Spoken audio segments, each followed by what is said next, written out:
哎，我问一下啊，这是女生宿舍，要不要脸？五行缺火，燃烧的人。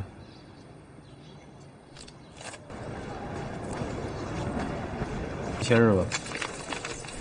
啊。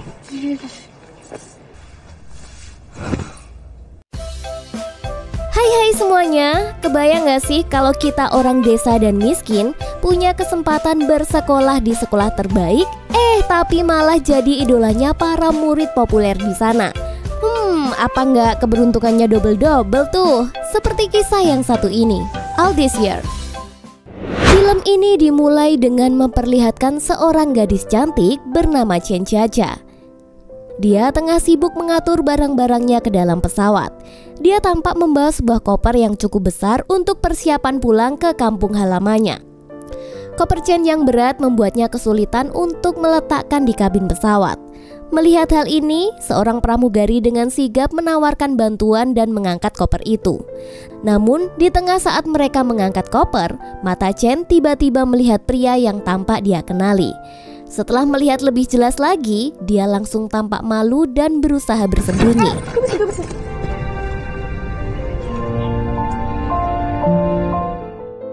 Karena ternyata pria itu adalah mantannya. Setelah pesawat mendarat, Chen Chacha buru-buru menuju ke rumah orang tuanya. Alasannya pulang kali ini karena dia diberitahu bahwa ayahnya sedang sakit. Namun ketika tiba di rumah, ibunya langsung memarahinya karena Chen sudah lama tidak pulang.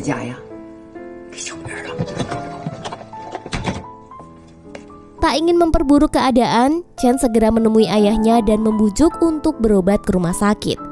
Setelah itu, Chen memutuskan untuk beristirahat dan pergi ke kamarnya. Di kamar, dia pun membuka sebuah kotak yang berisi barang-barang lamanya.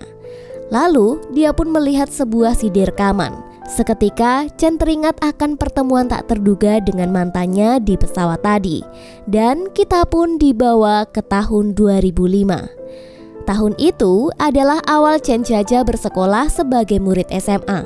Untuk pertama kalinya, dia meninggalkan keluarga dan merantau ke asrama di salah satu SMA favorit di sebuah kota. Saat itu, seluruh keluarganya juga mengantarkan Chen pindah ke asrama sekolahnya. Setibanya di sana, dia bertemu dengan seorang murid laki-laki yang kelihatannya terluka di kepala. Tanpa pikir panjang, Chen langsung menawarkan beberapa lembar tisu kepadanya. Tanpa mengucapkan sepatah kata pun, siswa itu mengambil tisu dan langsung pergi begitu saja. Momen itulah saat pertama kalinya bertemu dengan mantannya. Tak lama setelah itu, penjaga asrama memanggil Chen Chacha dan mengantarkannya menuju ke kamar kecil yang akan menjadi tempat tinggalnya. Meskipun ukuran kamarnya kecil, dia merasa sangat bahagia. Baginya, diterima di sekolah ini merupakan sebuah mimpi yang menjadi kenyataan. Dengan penuh semangat, dia mulai membersihkan dan menata kamar barunya agar terasa nyaman. Setelah selesai, Chen juga ingin mencoba seragam sekolah barunya. Namun saat dia membuka bajunya, tiba-tiba murid pria tadi langsung nyelonong masuk. Waduh.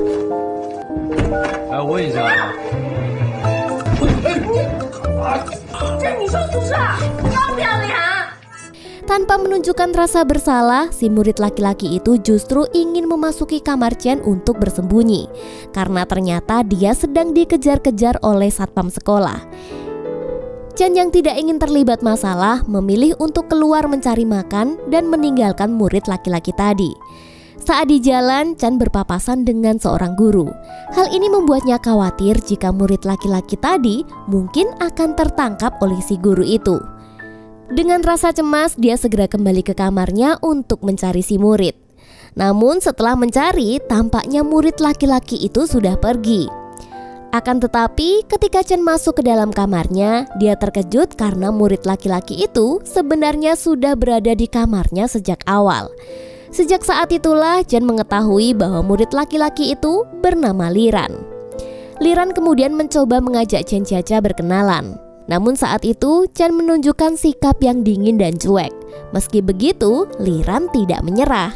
Dia memberikan sebuah Walkman yang telah dia tanda tangani. Meskipun awalnya menolak, Chen akhirnya menerima kaset itu karena terus-menerus dipaksa oleh Liran. Momen inilah yang menjadi awal cerita antara mereka berdua. 春间的夏，遇见的见，夏天的夏。行。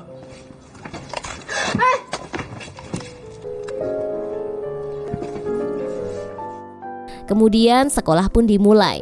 Di masa awal-awal sekolahnya, Chan merasa kesulitan untuk beradaptasi. Chan berasal dari desa dan harus beradaptasi dengan lingkungan sekolah baru yang begitu berbeda. Walaupun Chan dikenal cerdas di desanya, namun SMA yang dia masuki bukanlah SMA biasa. Ini adalah SMA terbaik dengan murid-murid berbakat dan memiliki otak jenius. Bahkan di sana banyak yang jauh lebih pintar dari Chan. Selain kesulitan dengan standar pelajaran yang tinggi, Chan juga kesulitan menemukan teman karena latar belakangnya yang dari desa. Namun suatu malam ketika hujan deras, Chan memutuskan untuk keluar dari asrama dan berjalan-jalan di sekitar. Di bawah derasnya hujan, dia menari-nari untuk melepaskan stresnya. Sementara itu, Chan tidak menyadari bahwa Liran sedang memperhatikannya dari jauh sambil tersenyum-senyum. Liran yang duduk di toko kaset memutuskan untuk mendekati Chan dan mencoba mengajaknya mengobrol. Meskipun Chan awalnya bersikap cuek, Liran tidak menyerah dan terus berusaha mengajaknya mengobrol.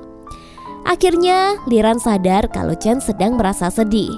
Liran pun mencoba menghiburnya dan memberikannya sedikit motivasi. Hal ini membuat Chan merasa lebih baik. Sebagai tanda dukungan, Liran memberikan nomor HP-nya kepada Chan. Keesokan harinya, Chan kembali menghadapi hari yang buruk lagi. Namun tiba-tiba ketika di kelas, datang seorang gadis populer bernama Sisi. Dia menuduh Chan telah mencuri Walkman kaset milik Liran. 夏夏，这个 CD 机是你的吗？我前2天丢了一个一模一样。 Sisi ini ternyata sangat menyukai Liran. Namun Liran selalu menolaknya dan malah lebih memilih mendekati Chan. Karena hal itulah Sisi menjadi cemburu. Tuduhan Sisi ini membuat seluruh kelas ikut memandang rendah kepada Chan sebagai pencuri. Dan Sen hanya bisa diam dan pasrah. Dia pun berlari meninggalkan kelas sambil menangis. Namun kemudian dia memutuskan untuk menelpon Liran. Beberapa saat kemudian Liran pun datang dan menjemput Chan. Mereka berdua pergi ke sebuah halaman museum. Tempat itu selalu Liran datangi saat dia merasa sedih. Di sana Liran mencoba menghibur Chan yang sedang merasa sedih. Kemudian dia bertanya kepada Chan kenapa dia menangis. Akhirnya Chan menceritakan bahwa tadi di sekolah Sisi telah menuduhnya mencuri Walkman yang diberikan olehnya. Mendengar itu, Liran menceritakan bahwa Walkman yang dia berikan dulunya memang milik Sisi, kemudian diberikan kepadanya. Mendengar penjelasan ini, Chan menjadi marah karena gara-gara Liran dia malah mendapatkan masalah. Sebagai permintaan maaf, Liran pun mentraktir Chan untuk makan di sebuah restoran western. Chan yang berasal dari desa tidak bisa menolak ajakan itu. 是我不对，我请你吃大餐行吗？吃西餐。 行。 Hari-hari berlalu dan liburan sekolah akhirnya tiba. Chan kembali ke rumahnya di desa. Dia ini tumbuh dalam keluarga yang kurang memberikan kasih sayang kepadanya. Ibunya selalu keras kepadanya dan lebih mengutamakan adiknya. 让不让人睡觉了？大半夜装什么用功？ 当姐大半晚你就不能让着他呀？我什么都没干，回去东西全给你。 Setelah liburan sekolah selesai, Chan kembali ke asrama. Liran mengajak Chan untuk keluar dan menikmati salju. Namun Chan hanya diam dan bersikap cuek. Melihat sikapnya yang berubah, Liran bertanya, hal apa yang telah merubah sikap Chan? Dengan berat hati, Chan menjelaskan bahwa tujuannya datang ke kota ini hanyalah untuk belajar. Dia tidak ingin menjalin hubungan yang lebih dekat atau bermesraan dengan Liran. Mendengar kata-kata itu membuat Liran tersinggung dan marah. Sejak malam itu, hubungan mereka berubah. Keduanya pun memilih menjaga jarak satu sama lain. Pada pagi hari, di depan kelas, Chan didatangi oleh seorang gadis cantik bernama Kian Chan. Dia terlihat cukup baik dan kemudian dia mengajak Chan untuk ikut pesta di ulang tahunnya. Melihat kesempatan untuk mendapatkan teman, dengan senang hati Chan menerima undangan itu. Malam pun tiba di mana pesta ulang tahun itu diadakan. Saat Chan menghadiri sebuah ulang tahun itu, dia tidak sengaja malah bertemu dengan Liran. Namun mereka tidak bertegur sapa. Sisi yang juga hadir mencari kesempatan untuk kembali membuli Chen. Saat dia mengetahui bahwa Chen membawa sebuah kado, Sisi mengambil kado itu dan memberitahu kepada semua temannya bahwa kado yang diberikan oleh Sen adalah barang KW. Liran yang melihat Sen dibully langsung membelanya. Hal ini justru membuat Sisi semakin marah dan bertanya-tanya, kenapa Liran mau berpacaran dengan gadis dari desa yang culun? Tapi tiba-tiba Chen menggandeng tangan Liran dan mengaku jika mereka memang berpacaran. Lalu mereka pun keluar dari pesta. Di luar, saat itu salju turun dengan lebat. Chen menangis karena merasa malu dan tidak berharga. Tapi seperti biasa, Liran dengan sabar mencoba menenangkan Chen. Malam itu Chen dan Liran saling berbagi cerita. Chen mengaku tidak percaya diri saat berada di lingkungan temannya yang sering membicarakan barang-barang mewah. Dia merasa malu karena datang dari keluarga biasa. Mendengar cerita itu, Liran memberitahu bahwa setiap orang memiliki masalahnya sendiri, tak terkecuali dirinya yang berasal dari keluarga kaya.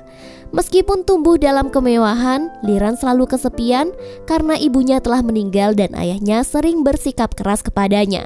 Dia bahkan sangat bersyukur bisa hidup sampai sekarang. Sejak malam itu, mereka pun saling memahami dan menjadi semakin dekat. 你是你，你在我面前不用做别人，你就做你自己就成。 Scene kembali ke masa sekarang. Saat itu Sen sedang menemani ayahnya yang menjalani pemeriksaan di rumah sakit.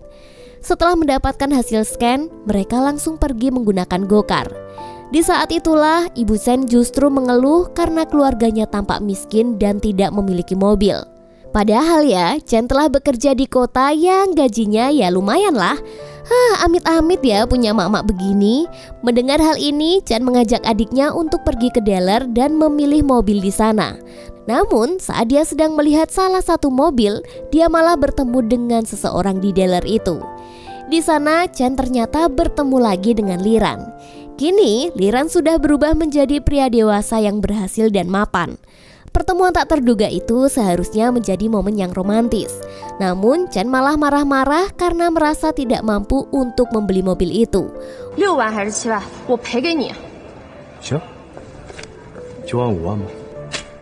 Malam itu setelah Chen pulang ke rumah, adiknya memberitahu bahwa Liran ternyata telah menunggunya di luar. Pertemuan mereka kali ini membawanya kembali ke kenangan-kenangan indah di masa lalu, terutama di tahun 2006 ketika itu mereka menjadi sepasang kekasih. Di tahun-tahun itu mereka selalu bersama hingga tahun 2007.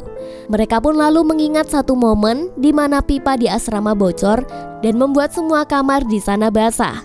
Kemudian Liran ingin memastikan Chen bisa tidur dalam kenyamanan. Lalu dia mengajaknya menginap di hotel. Namun saat mereka berdua menuju hotel, Sisi melihatnya lalu memfoto mereka. Malam itu di hotel mereka menghabiskan waktu bersama. Mereka juga membicarakan tentang mimpi serta harapan mereka di masa depan. Mereka berbagi segala impiannya sambil menikmati pemandangan indah dari atas gedung. Bagi Chen, itu adalah momen yang paling indah. Namun tanpa mereka sadari, malam itu akan menjadi malam terakhir bagi mereka berdua. Keesokan paginya mereka langsung dipanggil ke ruang guru. Ketika itu Sisi melaporkan kepada guru mereka tentang foto Chen dan Liran yang berada di sebuah hotel. Hal itu membuat guru-guru berpikir jika mereka akan bercocok tanam. Oleh karena itu, para guru pun memanggil kedua orang tua mereka. Kejadian ini membuat orang tua Chen merasa sangat malu. Mereka lalu memutuskan untuk memindahkan Chen ke SMA lain di desa. Menurut orang tuanya, Chen malah menjadi begundal setelah sekolah di tempat ini.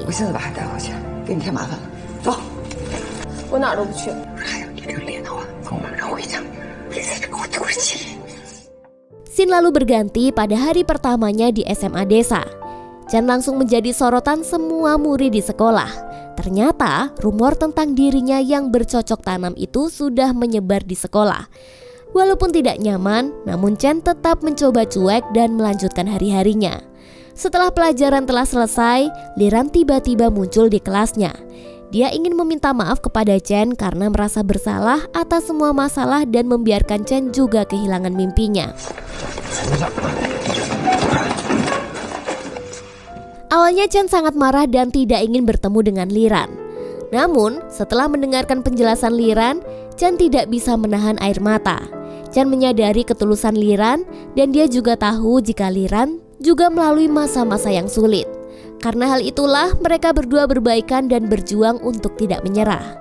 Begitu sampai di rumah, Chen langsung mencari kesempatan untuk berbicara dengan orang tuanya. Dengan tenang dia menjelaskan tentang kejadian sebenarnya di hotel. Dia tidak bersalah dan tidak melakukan apapun. Fotonya bersama Liran pun adalah ulah dari temannya yang berniat menfitnahnya.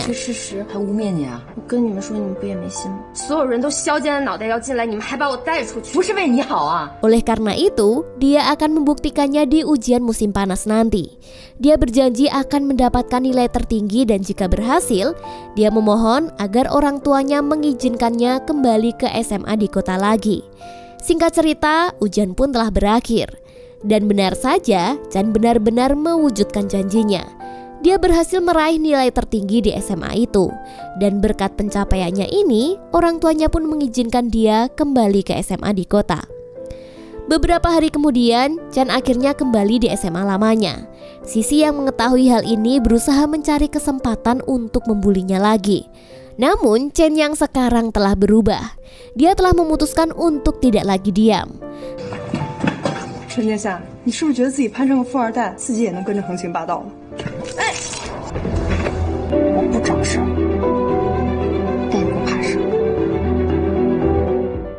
Setelah kejadian itu, Chen tidak ingin menyia-nyiakan kesempatan yang dia miliki sebelum kelulusan. Dia belajar setiap hari tanpa henti dan tidak lupa dia sesekali tetap menghubungi Liran. Suatu hari, wakil kelas Chen memberikan informasi tentang beasiswa untuk kuliah di Singapura.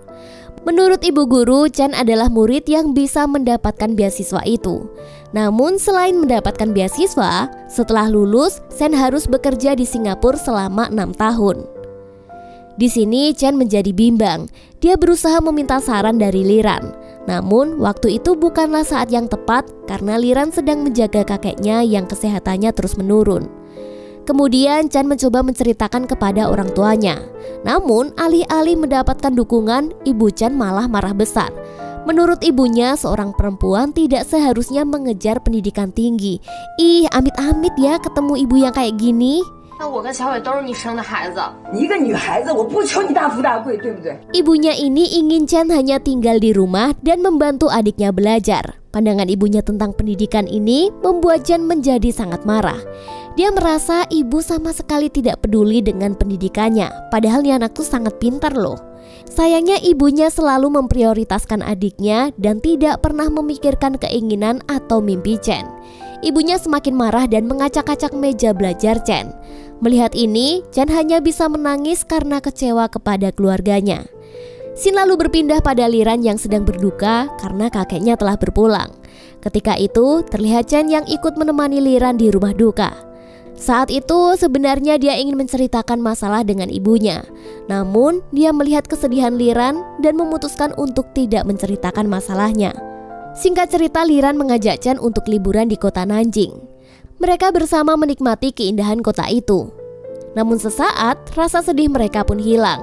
Kemudian di saat mereka menaiki perahu, Liran memberitahu Chen bahwa dia sudah tahu tentang rencana Chen yang akan kuliah di luar negeri. Liran kecewa bukan karena rencananya, tapi karena dia tidak mendengarkan kabar itu langsung dari Chen.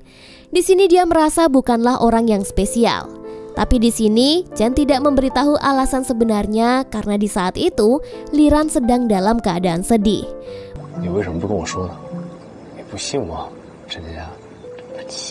Meski sulit bagi Liran menerima kepergian Chen, dia mengerti pentingnya bagi Chen untuk mengejar mimpinya.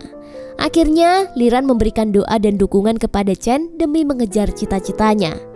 Scene lalu kembali ke masa sekarang. Saat itu Liran dan Chen menghabiskan waktu dengan berkeliling kota. Mereka saling berbagi cerita tentang apa yang telah mereka lalui dan kesibukan masing-masing. Singkat cerita, paginya Sen dan keluarganya pergi ke rumah sakit untuk mengambilkan hasil scan ayahnya. Di sini mereka sangat terkejut ketika hasil tes menunjukkan bahwa ayah Chen menderita kanker hati dan secepatnya membutuhkan pendonor hati. Kabar ini membuat Chen sangat syok dan sedih. Melihat keadaan Shen, Liran segera datang untuk memeluk dan menenangkannya.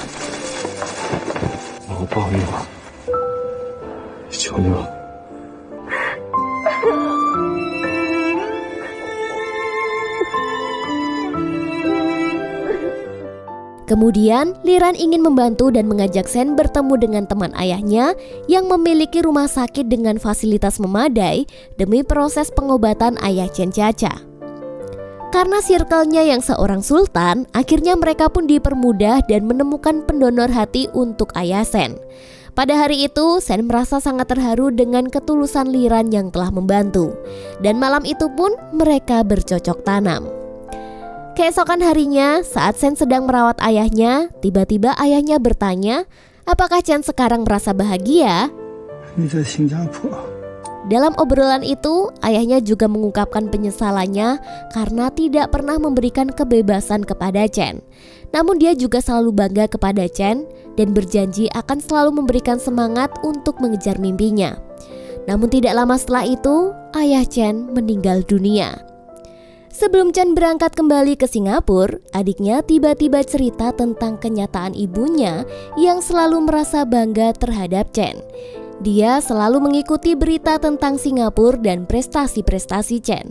Bahkan dia sering mengutip koran yang berbicara tentangnya. Mendengar hal itu, Chen menyadari bahwa ibunya sebenarnya sangat menyayanginya. Namun, ibu Chen mendidik dengan cara yang keras untuk membentuk mental yang kuat bagi Chen. Sebelum pergi ke bandara, Chen menyempatkan untuk makan bersama Liran.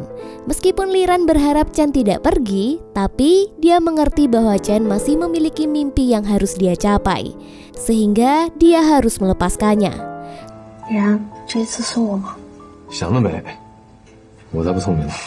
Liran pun berjanji bahwa dia akan menunggu dan menjemput Shen ketika kembali ke Cina. Seiring berjalannya waktu, Shen yang saat itu sedang bekerja tidak dapat melupakan kenangannya bersama Liran. Dia selalu khawatir akan menyesal jika tidak bersamanya. Seketika itu, Shen memutuskan untuk resign dari pekerjaannya dan dia pun kembali ke Cina. Sesampainya di bandara Cina, Liran setia dengan janjinya dan datang menjemput Shen. Liran bertanya mengapa Shen kembali dengan cepat. Shen lalu jujur dan mengatakan bahwa dia tidak bisa membayangkan masa depan tanpa Liran. Akhirnya, mereka berdua memutuskan untuk hidup bersama dan bahagia selamanya. Pak Camat punya istri 4 dan film pun tamat.